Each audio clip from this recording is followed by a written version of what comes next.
Welcome to the deep dive. Today we are really digging into someone pretty foundational for, well, global thought, Imam Al-Ghazali. Yeah, absolutely. A towering figure. We're focusing on his life, which is frankly incredible, and his guide to inner transformation, often called the Alchemy of Happiness. It's such a key text, and his life story. Hmm.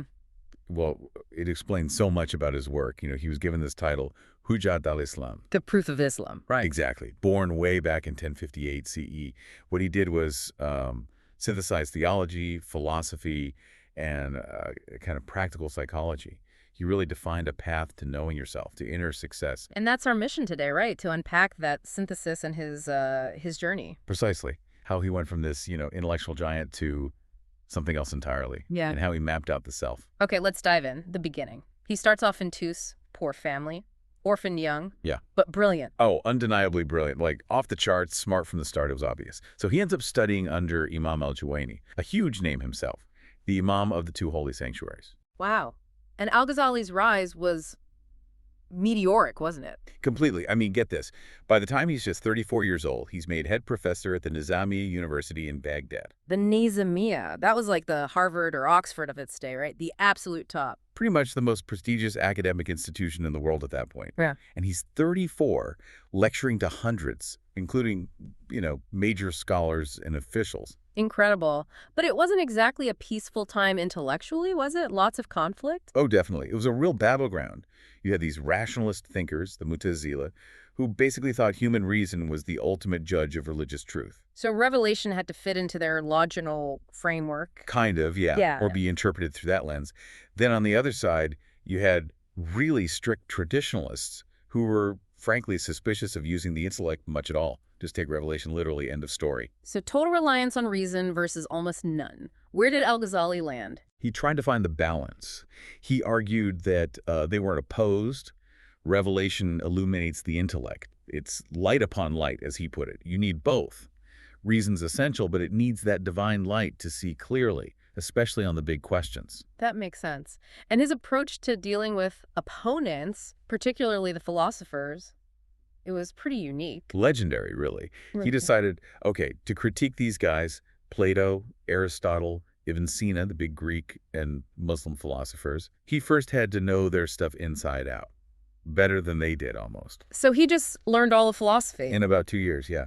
Mastered it. Then he wrote Maqasid al-Falasifa, The Intentions of the Philosophers. Wait, I've heard of this. It was so good it became a standard philosophy textbook itself. Exactly. He laid out their arguments perfectly. Then, boom, she drops Tahafut al-Falasifa, The Incoherence of the Philosopher. The takedown. The takedown. But it was nuanced. He said, look, a lot of philosophy is fine, even beneficial. Ethics, politics, math, logic, no problem there. But not metaphysics. That's where he drew the line. That's what he said they went wrong. Trying to use pure reason to figure out things beyond reason's scope.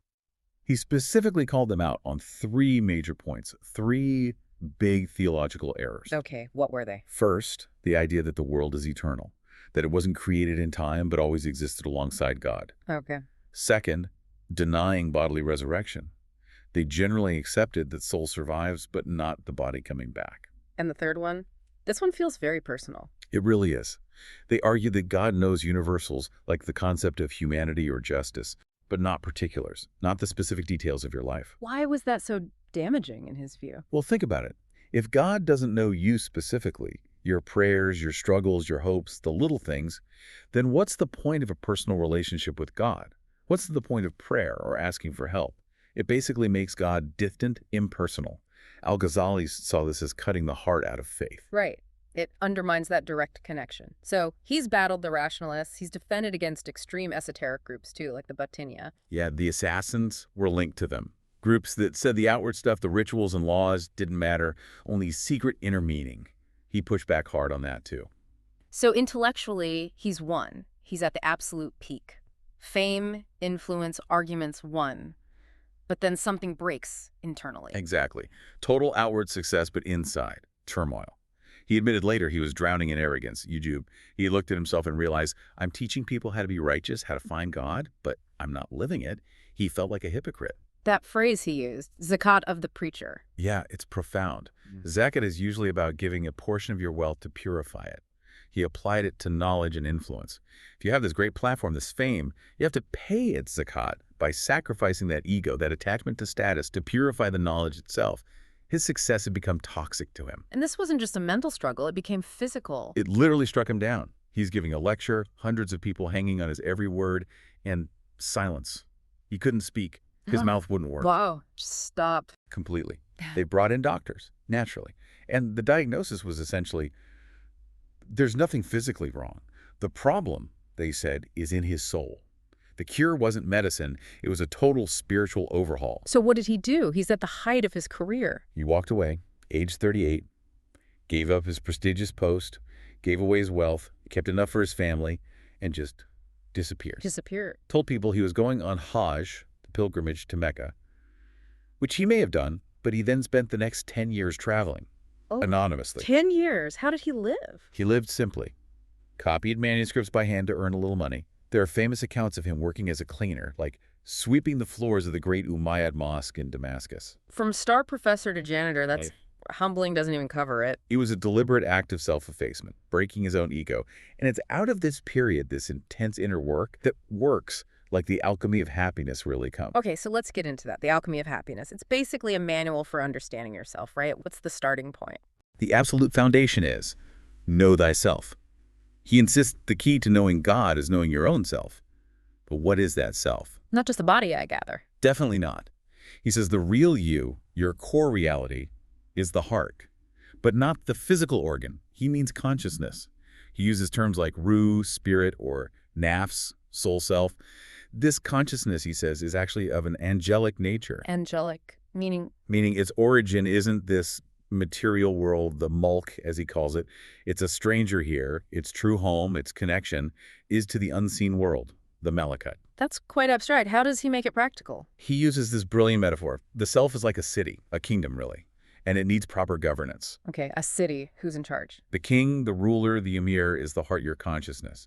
Its proper function, its purpose, its ultimate joy is seeking knowledge of God, seeking felicity. And does the king rule alone? No, the king needs advisors and workers. Yeah. The chief minister, the counselor, is the intellect, reason. Its job is to advise the king wisely. Right. The intellect guides the consciousness. What else is in this city? You've got the forces that need managing. He identifies two main ones. First, desire, or shahwa. He calls this the governor, or maybe the city's laborer. He also, well, he likens it to a pig nature. A pig nature, why? Because its entire focus is on appetite. Eating, drinking, sleeping, sex, basic physical gratification. That's its joy. Okay, so desire is the pig. What's the other force? Anger, gadab. This is the city's police force, its weapon.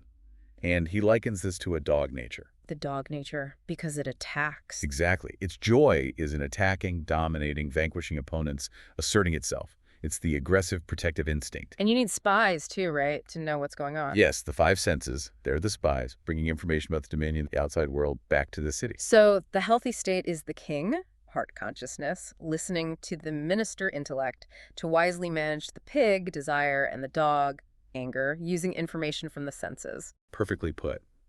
But the chaos happens when the king loses touch with the minister, when the intellect is ignored, and the king starts taking orders directly from the pig and the dog. When desire and anger run the show. That's when the internal kingdom falls apart. But, and this is crucial, he says you don't kill the pig and the dog. Oh, why not? Aren't they the source of the problems? They're also necessary. You need desire as your vehicle, your motivation to move forward on the journey.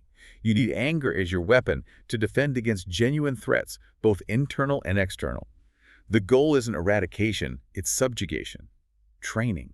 Like a well-trained horse and a well-trained guard dog. Exactly. They serve the intellect, which serves the heart. They're not meant to be giving the orders. That's a really practical framework. He also talks about four natures within us, doesn't he? Beyond just pig and dog. Yeah, he breaks down the soul's composite attributes. There's the ruminant nature, which is that basic beast-like obsession with appetites. Like the pig, yeah. Then the predator nature. That's the aggression, the striking out, the dog-like or lion-like quality. Then there's one that's maybe more subtle. The demon nature. What does that entail? It sounds bad. It is. But it's not always about outward evil. It's characterized by trickery, plotting, deception, faithlessness. It's that internal voice that encourages slyness, cutting corners, rationalizing bad behavior, sowing discord, the little internal lies. Ah, so it's that internal saboteur, the voice that justifies procrastination or tells you that white lie. Precisely. That's the demon nature trying to advise the king, leading to internal chaos and lack of integrity. And the fourth nature is the goal. The fourth is the angelic nature. That's the part of us capable of mercy, wisdom, knowledge, charity, compassion. That's the true nature of the heart, the king that we're trying to cultivate and empower. So how do we actually do that? How do we empower the angelic and manage the others? It comes back to balance. Achieving that felicity, that true inner happiness, requires balancing the desire, concupiscent soul, and the anger, irascible soul, keeping them under the guidance of the rational soul, the intellect. And this balance manifests as virtues. Exactly. He links this directly to the classical cardinal virtues. Balancing the desire soul leads to temperance or patience. It's the middle ground between, say, laziness and being completely driven by appetite. Okay. And balancing anger. That gives you courage. The mean between being reckless and foolhardy and being cowardly or completely passive. And the virtue related to the intellect. That's prudence or wisdom, making sound judgments, guiding the others effectively. Temperance, courage, wisdom. And when these three are in harmony. It produced the fourth cardinal virtue, justice, a state of internal harmony and rightness within the self. He strongly implies you can't have justice in the world without first achieving it within yourself. That internal justice, it prepares the way for something deeper, doesn't it? He talks about the heart as a mirror. Yes, this is a central metaphor. The heart is like a polished mirror designed to reflect the realities of the unseen world, the Malakut. But usually it's cloudy. Usually it's clouded, yeah. By rust and grime, which is attachment to this world, uncontrolled desires, anger, worldly preoccupations, these things veil the mirror, preventing it from reflecting clearly. So we can't see reality as it is. Not clearly. We get glimpses, though. He says there are two main doors that can open, even for ordinary people, to get a peek at the unseen. Okay, what are they? The first is sleep, dreams. When the external senses, the spy shut down, the internal door can open a crack. The heart gets a brief, sometimes jumbled, glimpse of the Malakut. That's why he says true dreams are considered a small fraction, like 146th of prophecy. Interesting. So sleep offers a brief bypass of the senses. What's the other door? Well, this is the paradox. The other way is the waking state. But he argues that for most people, their waking state is also a kind of dream, because they're living completely veiled by their senses, totally absorbed in the material world, mistaking the shadows for reality. They're sleepwalking through life, spiritually speaking. So the goal isn't just having true dreams, it's achieving a kind of waking reality, seeing clearly while awake. Exactly, to open that capacity for direct vision, for seeing the Malakut while awake. And that, he says, is only possible through sincere spiritual struggle. Mujahada. Mujahada. What does that involve practically? It's a process of purification. 2 steps, really. First, takliya, emptying the self. You have to actively cleanse the heart mirror of all that rust and grime, vices, attachments, arrogance. Okay, emptying out the bad stuff, then what? Then taliya, adorning the self, filling the now clean space with virtues, especially the qualities exemplified by the prophets: humility, generosity, patience, trust in God. It's less about adding new information and more about polishing the mirror to reflect what's already there. So it's removing the blockages and then cultivating the positive. And if someone succeeds in this, what's the result? The inner eye opens, the heart mirror becomes clear, and the person starts to see the world and themselves in a completely different light. Not as just random stuff or a place of struggle, but as signs, ayats, manifestations of God's power, wisdom, beauty, Jamal. The world itself becomes a revelation. Yes. Everything points beyond itself to the divine reality. That's the state of waking reality he's aiming for. This really brings it all together. His whole life journey, from the arrogant scholar to the humble cleaner to the sage, it was all about achieving this inner balance and clarity. And this is the core of his massive work, the Ihya Ulum al-Din, right? Reviving the religious sciences. Absolutely. The Ihya was his masterpiece, aimed at unifying the outward forms of religion, the law and rituals, with this deep inward spiritual path. The exoteric and the esoteric brought together. He argued they were both essential. Totally. And he saw this unity reflected everywhere. He'd say, look, every form in the outer world, the cosmos, has a trace inside you. Your bones are like the mountains, your flesh like the earth, your blood like the rivers running through it. The human as a microcosm. A complete microcosm. He described the body as this incredibly complex, self-sustaining factory. Your liver is the baker preparing nutrients. Your digestive system is the cook processing fuel. all these intricate systems working nonstop, How does 24/7. all that complexity, all that constant activity inside us, All of it, he says, is working tirelessly to serve one thing: your consciousness, the king in your city. which leads to his final challenging point for us, for you listening. Yeah, the provocation is this.